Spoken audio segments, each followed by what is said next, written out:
د متحده ایالتونو ولسمشر ډونالډ ټرمپ د چهارشنبه په ورځ د تروت سوشل په ټولنیزې شبکې کې لیکلي چې هغه امریکایي جنگي بیړۍ چې سیمې یعنی منځني ختیځ ته استولي چمتو دي چې د اړتیا په صورت کې په چټکتیا او شدت عمل وکړي.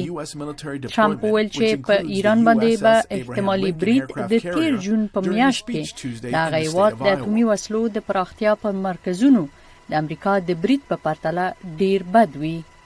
ولسمشر ټرمپ چې د سه شنبه په ورځ په ایوا ایالت کې وینا کوله سیمې ته د لیګل شوی پوځي ځواک چې د یو اس اس ابراهام لینکن بیړۍ هم پکې شامل ده ستاینه وکړه. او په زمن کې همدا اوس یو بل ښکلی ځواک په ښکلي توګه د ایران په لور روان دی. نو وګورو هیله لرم چې هغوی یوه هوکړه وکړي.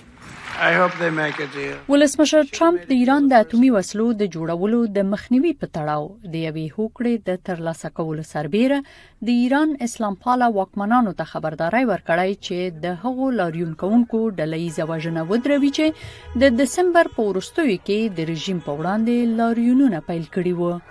د ایران رژیم د اعتراض کوونکو د ځپنې د پټولو په هڅه کې د جنوري په 8 په ټول هېواد کې انټرنیټ قطع کړ.